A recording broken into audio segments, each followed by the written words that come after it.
नमस्कार, आपके साथ मैं रोहित कुमार, आप है न्यूज 4 नेशन पर। बिहार में पहले चरण का चुनावी शोर खत्म हो गया है और बिहार में इसके लिए 6 नवंबर को कुल 121 विधानसभा सीटों पर प्रत्याशियों के भाग का फैसला होगा। सब कुछ वैसे ही चल रहा था जैसे चुनाव शुरू हुआ, यानी कि कंफ्यूजन में। पहले शीट शेयरिंग का कंफ्यूजन हुआ, एनडीए के अंदर, महागठबंधन के अंदर, दोनों के अंदर खींचतान दिखी। शीट शेयरिंग बहुत मुश्किल से जो है वो एडजस्ट हो पाई। एनडीए ने तो वक्त रहते सब कुछ ठीक ठाक अनाउंस भी कर दिया, लेकिन महागठबंधन में ये खींच तब तक खींची जाती रही जब तक तेजस्वी यादव को सीएम फेस डिक्लेयर नहीं कर दिया गया। तेजस्वी यादव उसके बाद ही प्रचार के लिए निकले। वक्त कम मिला, लेकिन माहौल पूरा बनाने की कोशिश हुई है। अब क्योंकि जनता ईवीएम में ये तय करेगी कि कौन जीतेगा कौन हारेगा। करीब करीब जब हम ये वीडियो शूट कर रहे हैं तो सिर्फ और सिर्फ 24 घंटे होंगे। उसके बाद जो लोग हैं वो घरों के बाहर निकलेंगे और वोट डालेंगे। लेकिन आज बिहार में कुछ ऐसा हुआ जिसने सबको चौंका दिया है। मेरे पीछे जो तस्वीर आप देख रहे हैं उससे आप समझ भी गए हो कि आखिर हुआ क्या है। दरअसल हुआ ये कि मुकेश सहनी ने अपने अपने सगे भाई, जिसके लिए मुकेश सहनी ने सब कुछ किया, उसी को कुर्बान कर दिया। हुआ ये कि जिस सीट से मुकेश सहनी के भाई चुनाव लड़ रहे थे, उस सीट पर भी चुनावी शोर आज ही खत्म हुआ। मुकेश सहनी अपने भाई को बगल में बिठा करके प्रेस कॉन्फ्रेंस करते हैं। प्रेस कॉन्फ्रेंस में कहते हैं कि आरजेडी जीत जाए, इसलिए उन्होंने अपने भाई की कुर्बानी दे दी है। लोगों से, जनता जनार्दन से, उस विधानसभा के वोटर से ये अपील कर रहे हैं कि मेरे भाई को नहीं, अब आरजेडी को वोट दीजिए। हुआ ये क्या था कि इस सीट पर भी, यानी गौरा बरामपुर जो सीट है वहां पर फ्रेंडली फाइट थी। तेजस्वी यादव और मुकेश सहनी में सीट शेयरिंग का फॉर्मूला बना नहीं। इसी बीच में लालू यादव ने वहां पर जो है सिंबल दे दिया था। सिंबल जिस शख्स को दिया था उस शख्स का नाम है अफजल अली। अफजल अली ने नॉमिनेशन कर दिया। मुकेश सहनी ने अपने भाई संतोष सहनी का नॉमिनेशन करवा दिया। उसके बाद महागठबंधन में सीट शेयरिंग का फॉर्मूला तय हुआ। तेजस्वी यादव चाहते थे कि अफजल अली जो है वो नामांकन वापस ले लें, नहीं लिया और वो वहां पर अड़े रहे। हुआ ये कि तेजस्वी यादव प्रचार करने के लिए गए तो गए संतोष सहनी के लिए, और जब नहीं लगा कि सब कुछ वहां पे बिगड़ने जा रहा है तो अपनी ही पार्टी से अफजल अली, जो कि बड़े कद्दावर नेता उस इलाके के हैं, उनको निकाल दिया 6 साल के लिए। लेकिन आज हुआ क्या कि मुकेश सहनी को आखिरकार आना पड़ा सामने, और मुकेश सहनी ने इसका ऐलान किया अपने भाई की कुर्बानी का, और कहा कि अब आरजेडी के अफजल अली जो प्रत्याशी हैं उस सीट से, गौरा बरामपुर सीट से, उनको मौका जो है वो दिया जाए। तो सवाल ये है कि क्या मुसलमानों पर तेजस्वी का ये अंतिम दाव है? सवाल ये कि मुकेश सहनी के भाई की कुर्बानी क्यों हुई? सवाल कई सारे हैं। इन सवालों को टटोलेंगे, बताएंगे सब कुछ एक एक करके आपको कि आखिर क्या क्या हुआ। इस पूरी चर्चा में हमारे साथ देवांशु जुड़ेंगे, जो कि तमाम चीजें लेकर के हाजिर हुए हैं, और क्यों तेजस्वी की मजबूरी हो गई और मुकेश सहनी को इस मजबूरी में शामिल किया, इन सब पे बात करेंगे। देवांशु, 3 प्रत्याशी, हाँ, 2 महागठबंधन के और एक प्रत्याशी जो है वो बीजेपी का। बीजेपी के सुजीत सिंह वहां पे मैदान में, उनको फिलहाल छोड़ देते हैं थोड़ी देर के लिए। हाँ, ठीक है। मतलब 2 प्रत्याशी, एक हाँ, प्रत्याशी जो हो गया अफजल अली, हाँ, आरजेडी के, जिनको लालू यादव ने सिंबल दिया पहले। हाँ, उस वक्त महागठबंधन में सीट शेयरिंग नहीं हो पाई थी, जैसा मैंने शुरू में बताया भी। मुकेश सहनी अपने भाई का नॉमिनेशन करा चुके होते हैं उस सीट से। प्रचार करने की तेजस्वी यादव इनके लिए जाते हैं, इनको पार्टी से निकाल देते हैं। फिर आज दोनों भाई प्रेस कॉन्फ्रेंस करते हैं। मुझे हंसी आ रही है थोड़ी, और बड़ा ये कंफ्यूजन भी है कि निकाल देते हैं। यही तो खबर थी, हम लोगों ने ही पढ़ी थी कि तेजस्वी ने MY में मुस्लिम की जगह मल्लाह को चुन लिया। हाँ। अचानक से क्या होगा कि फिर तेजस्वी यादव ने मुसलमान को चुन लिया और मुकेश सहनी मान गए। देखिए, इस सवाल के बस क्लियर जवाब है। देखिए, इस बार जो है वो मतलब तेजस्वी यादव ने जो है 18 मुस्लिम उम्मीदवार जो है उतारे। जब से उतारे उसके बाद से ही जो है वो मुस्लिम समाज में एक बात की चर्चा है, इस बात को लेकर है कि तेजस्वी यादव ने, महागठबंधन ने मुस्लिम समाज के उम्मीदवारों को कम मौका जो है वो पिछली बार की तुलना में जो है वो दिया है, और तेजस्वी यादव को और ज्यादा मुस्लिम उम्मीदवार जो है उतारने चाहिए थे। ये मैसेज है। और कितनी सीटों पर उतारा वो सब हम आगे अब बताएंगे, लेकिन जो मुख्य सवाल है ना, ऐसा जो आपने कहा कि मतलब कि अब चुनाव है 2 दिन बाद, और उसके बाद अब आज 2 दिन भी नहीं है ना। हाँ, अब तो 2 दिन भी, 1 दिन है बस। एक दिन है, और प्रेस कॉन्फ्रेंस किया जाता है और मुकेश सहनी कहते हैं हैं कि आप सब जो है वो हमारे भाई को जो है वो वोट ना करें, आरजेडी को वोट करें। बताइए ये क्या मजाक है। और कल परसों जो है वो तेजस्वी यादव जो है वो वीडियो जारी करते हैं कार में कि हमारा उम्मीदवार जो है वो संतोष सहनी है, मुकेश सहनी का भाई, आप लोग जो है वो नाव छाप को वोट करें। और उसके एक दो दिन पहले तेजस्वी यादव खुद गौरा बोराम जाते हैं और प्रचार करते हैं संतोष सहनी के लिए।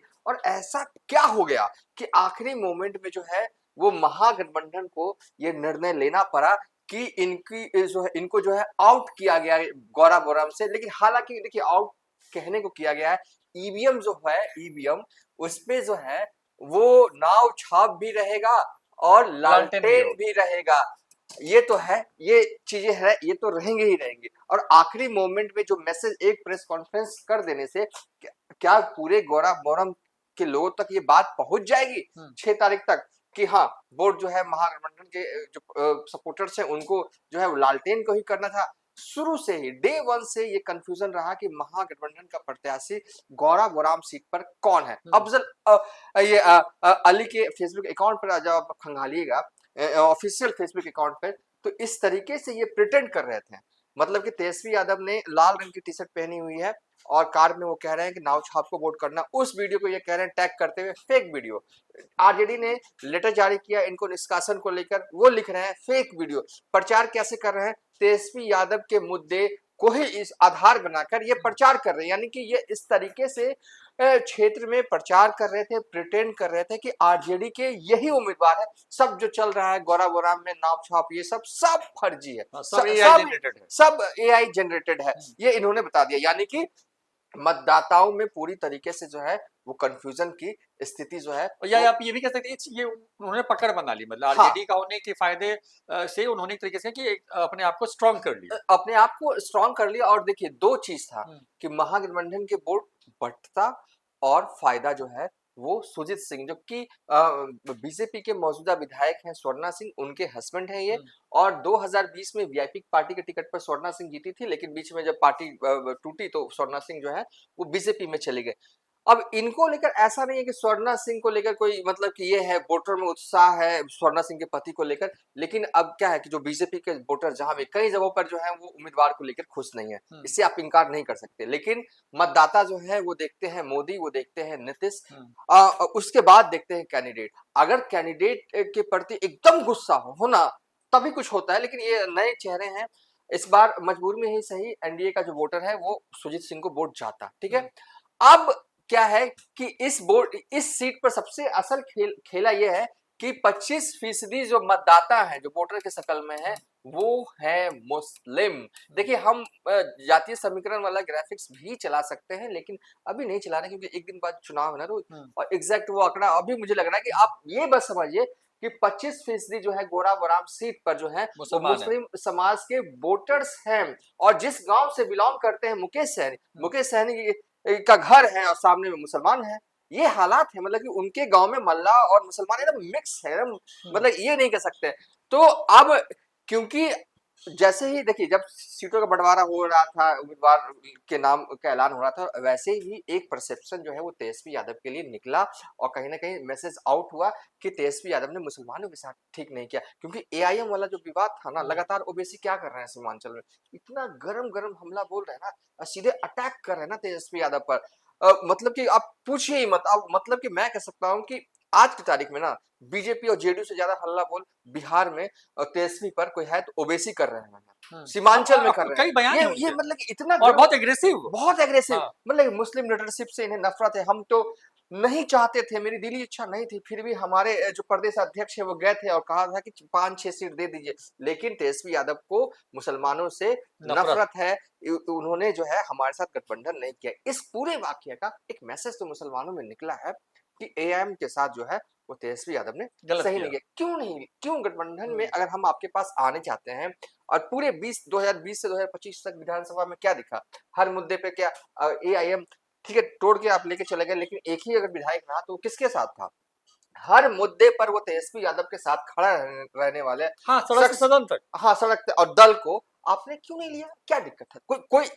कोई होना चाहिए ना दिक्कत, कोई ऐसी बात नहीं थी, आइडियोलॉजी विचारधारा भी मिलती बीजेपी के खिलाफ सब दोनों पर, लेकिन ओवैसी यही तो कह रहे हैं इनको वोट मुसलमानों का चाहिए, इनको वोट मुसलमानों का चाहिए, लेकिन ये वोट लेंगे, आपको लाइन में लगवाएंगे, आपसे दरी बिछवाएंगे, लेकिन आपको जो है वो मौका नहीं देंगे कि आप नेता बन सके, आप लीडर बन सके। इसी मुद्दे को, यही इशू ओवैसी साहब का एआईएम का बिहार में है। और एआईएम जहां चुनाव लड़ रही है ना, कुल 24 सीटें, देखिए 24-25, ये इस पे भी हम नहीं फंसेंगे। पूरा सीमांचल आप जो है ना, आप रख सकते हैं रोहित, कि पूरे सीमांचल में जो है एक स्ट्रॉन्ग होल्ड, जहां से आरजेडी को सीटें आती हैं, आती हैं। वहां अगर खेल बिगड़ गया ना, और वहां मैं ये नहीं कहूंगा क्या होगा नहीं होगा, लेकिन जिस तरीके से सीरियस अंदाज में ओवैसी वहां पे चल रहे हैं, कैंप कर रहे हैं, वो ऐसा गए नहीं ही नहीं बिहार कि छोड़ उड़न के। खटोला आया हाँ। उछल गए हैदराबाद फिर 2 दिन, नहीं, वहीं रह रहे हैं। और इस तरीके से ऐसे ऐसे जैसे कि अब अभी कुछ दिन पहले एक तस्वीर भी आई थी दिवांशु, जिसमें तेजस्वी जिनका टिकट काटा उसके साथ हाँ, नजर आ रहा है। हाँ। मोहम्मद इजहार अफसी साहब के घर पर गए। तेजस्वी यादव देखिए 5 2020 में एआईएम के विधायक बने, 4 टूट के चले गए, एक को छोड़कर, शाहनवाज को छोड़कर, जो कि हाट से जो उन्होंने टिकट दिया है, उसका 3 विधायकों का टिकट काट लिया।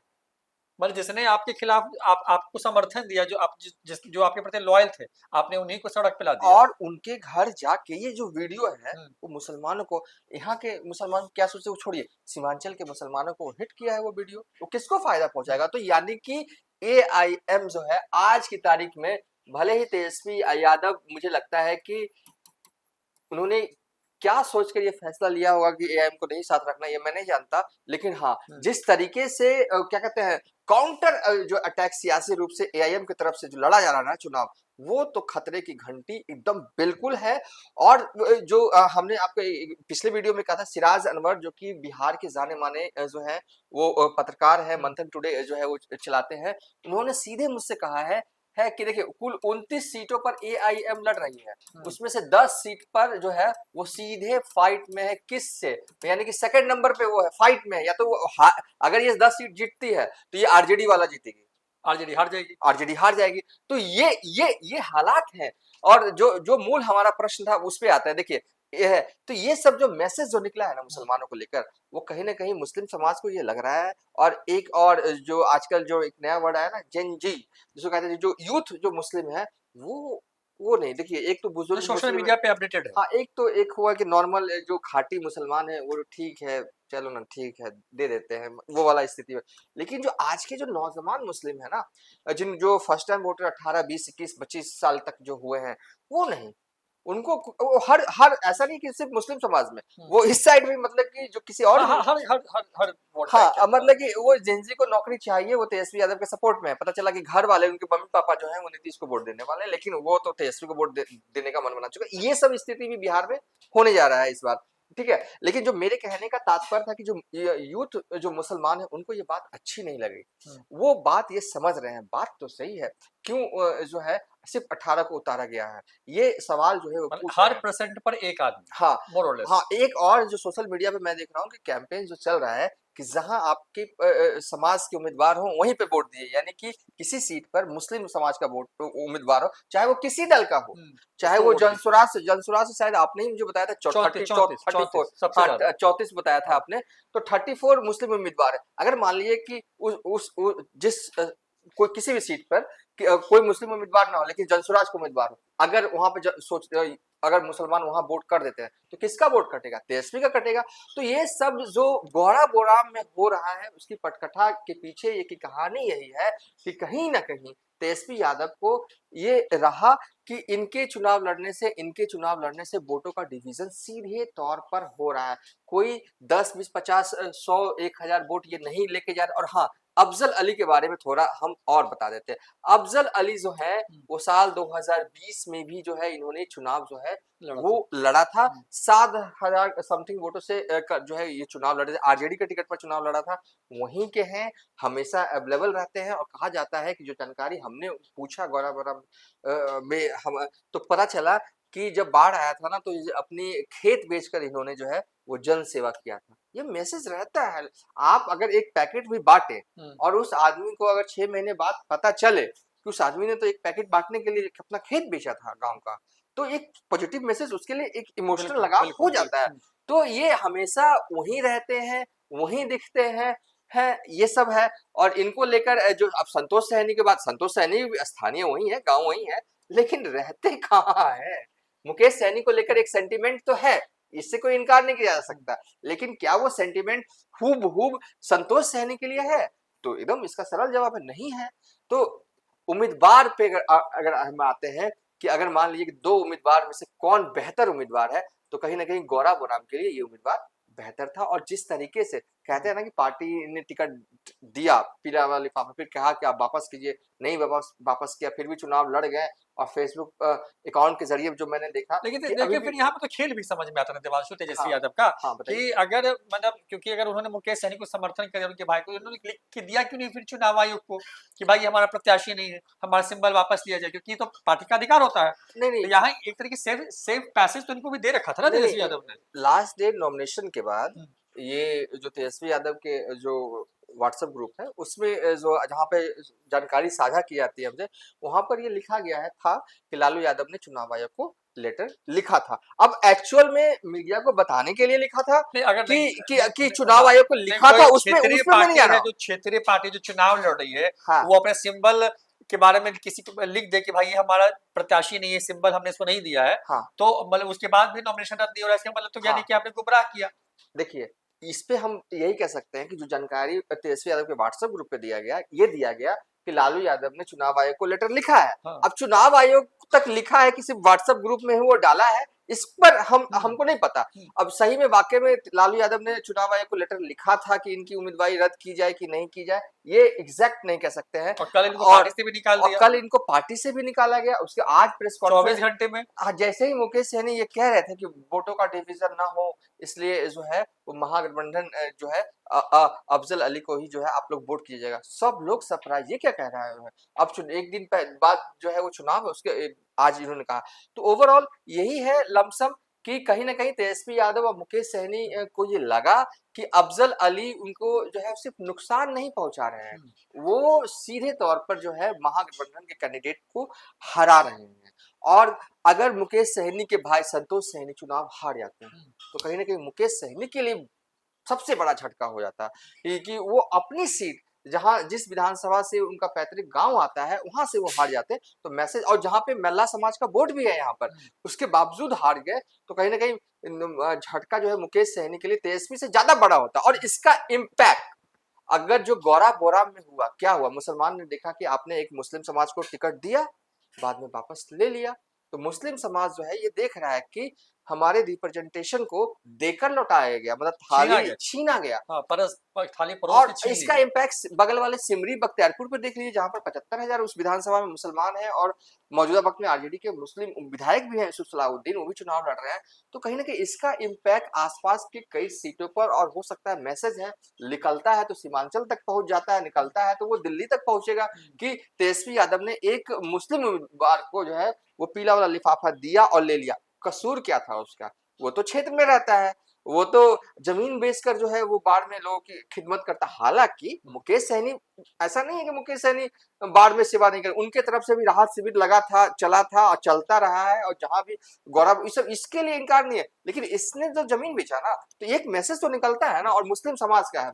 तो ये रहा होगा, और इसका इम्पैक्ट कई सीटों पर जो है तेजस्वी यादव ने आकलन किया होगा कि हम गौरव नहीं हार रहे हैं, हो सकता है कि हम सिमरी बख्तियारपुर ना हार जाए, और कई सीटें और और ना हो सकता है कि पूर्णिया की कई सीटें ना हार, पूर्णिया जिले की सीटें ना हार जाए, जहां मुस्लिम इलाके कटिहार की और हम लोग सीटें ना पे हार बहुत जाए। डिटेल वीडियो बनाया भी था कि भाई क्या हाँ, मुसलमान से बुतरी बिछाएंगे क्या। ये चलिए ना हाँ, दिखा देते हैं, ये देखिए तो आ ये गया। पूरा देखिए आप ग्राफिक से बिहार की 7 जिलों में 53 सीटें हैं जो कि मुस्लिम बहुल्य हैं, और यहाँ पर हार जीत का फैसला मुस्लिम मतदाता करता है। कटिहार में 7, पूर्णिया 7, किशनगंज में 4, अररिया में 6, दरभंगा में 10, सीतामढ़ी में 7 और पूर्वी चंपारण में 12 सीटें हैं।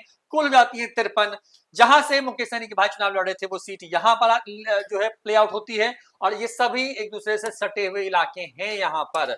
बड़ी बिल्कुल हाँ, दरभंगा मैंने वो कहा भी कि दरभंगा तो, और आप समझिए ना कि दरभंगा से सीतामढ़ी बहुत दूर नहीं है, और वहां से अररिया किशनगंज पूर्णिया कटिहार भी बहुत दूर नहीं है। अगर यहाँ पे खेल खराब होता एक सीट की वजह से, तो शायद इसका असर सब जगह पहुंच सकता था, जैसा देवांशु और हम लोगों ने पहले भी वीडियो में बताया था। सीतामढ़ी में 21% मुसलमान है, पूर्वी चंपारण में 22%, दरभंगा में 23%, पूर्णिया में 37%, इसके साथ साथ अगर देखें यहाँ पर किशनगंज में तो है 68%, अररिया में 41% और कटिहार में जो है 63%। सबसे ज्यादा किशनगंज में मुस्लिम वोटर है, कटिहार में नंबर 2 पर, 3 नंबर पर अररिया आता है, 4 नंबर पर पूर्णिया, 5 नंबर पर दरभंगा आता है, जहां से मुकेश सहनी के भाई एक सीट से दरभंगा की 10 में से चुनाव लड़ रहे थे। उसके बाद जो है पूर्वी चंपारण और सीतामढ़ी का नाम आता है। यही वो ग्राफिक्स है, यही वो डाटा है जिसने तेजस्वी यादव को बेचैन कर दी कि ये फैसला तेजस्वी यादव का था, मुकेश सहनी ने उसे फॉलो अप किया है। ठीक है, बस इतना ही है। लेकिन देखिए जो गौरा बोराम में जो हुआ उसका सीधा असर जो है वो कई सीटों पर पड़ सकता था। कितनी सीटों पर पड़ सकता था ये हम नहीं जानते, नहीं बताएंगे, लेकिन हाँ ऐसा नहीं है कि नहीं पड़ता, पड़ता, बिल्कुल पड़ता। आपने एक मुस्लिम उम्मीदवार को उम्मीदवार बनाया, बाद में कहा कि ये हमारा उम्मीदवार नहीं है, आप इसको वोट नहीं कीजिएगा। मुस्लिम समाज इस बात से खुश होगा क्या? बिल्कुल नहीं होगा, नाखुश होगा। और सिर्फ गौरा बोराम के मुस्लिम नाखुश होंगे नहीं, आसपास के कई मुस्लिम लेकिन अब देवांशु मेरे मन में एक सवाल ये है, हाँ। क्योंकि अब इस वीडियो को हम लोग वाइंड अप भी करेंगे, हाँ। लेकिन सवाल मेरा ये है कि क्या इतना वक्त अब है कि आज मुकेश सहनी जिस ऐलान को किया वो ऐलान ग्राउंड तक जा पाए? क्योंकि ईवीएम में तो भाई मुकेश सहनी के भाई भी नहीं, अब नाव छाप भी रहेगा, नहीं तो मल्लाह तो फिर वोट नहीं करेगा वहां पे। वक्त तो नहीं, बिल्कुल ही नहीं है, मैसेज पहुंचने में टाइम लगता है, ऐसा नहीं है। ठीक है, ये जमाना जो है वो व्हाट्सएप का है, फेसबुक का है, लेकिन ये जमाना ऐसा भी है जहां पर गांव के ग्रामीणों के पास उनके हाथों में फोन नहीं पहुंचा। ये जमाना आज भी है।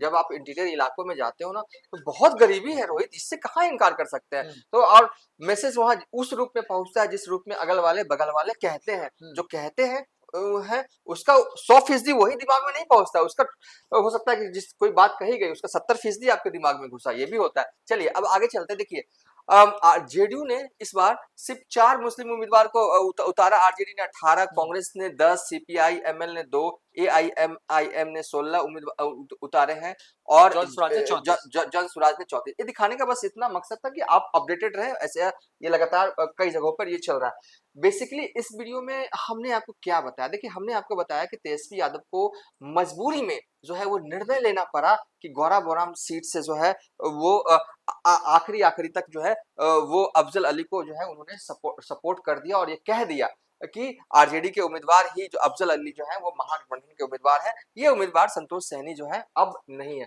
अब वोटिंग जो है वो 6 तारीख को होनी है। वीडियो शूट जब हम कर रहे हैं तो 4 तारीख है। सोचिए कि क्या होगा क्या। लेकिन बहरहाल ये फैसला क्यों लिया गया? जो वीडियो लास्ट में आए हैं उनको 1 मिनट में बस ये समझा दें। ये फैसला तेजस्वी यादव ने इसलिए लिया है क्योंकि तेजस्वी यादव को ये डर था कि अफजल अली के साथ जिस तरीके से किया गया, पीला वाला लिफाफा दिया गया, फिर लिफाफा वापस लिया गया, कहीं ना कहीं मुस्लिम समाज में एक हल्के ही सही नाराजगी है। और ऐसे भी ओवरऑल पूरे बिहार के मुसलमानों को देखे तो जो माहौल अक्सुद्दीन ओवैसी बना रहे हैं ना, उसको लेकर भी चिंताएं जो हैं वो तेजस्वी यादव की बढ़ी हुई हैं। इसलिए वह तेजस्वी यादव को लगा कि अफजल अली को ही जो है उम्मीदवार रहने देते हैं। कम से कम अगर हम हारेंगे तो गौरा बोराम भी हारेंगे, आसपास के इलाकों में या आसपास की विधानसभाओं सीट पर जो है इसका असर तो नहीं होगा। ये जो है वो रोहित जो है वो रहा। अब ओवर टू यू। तो देखिए यही पूरी कहानी है। तेजस्वी यादव इस बात से मुझे लगता है कि जरूर डर गए होंगे कि एक सीट के चक्कर में कई और सीटें ना हार जाएं। मुसलमानों की जो नाराजगी है उसको दूर करने की, उससे ओवरकम करने की कोशिश के तौर पे आप उसको देख सकते हैं।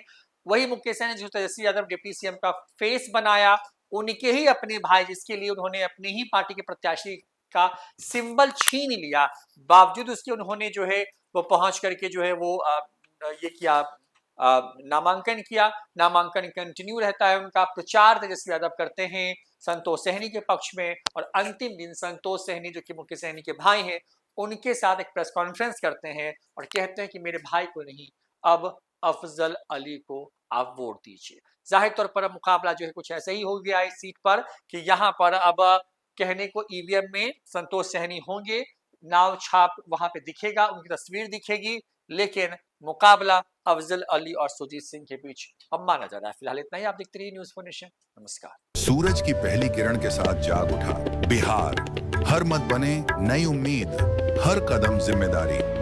न्यूज़ फॉर नेशन की अपील, 6 और 11 नवंबर को घर से निकलें, वोट करें और अपने भाग्य विधाता खुद बने।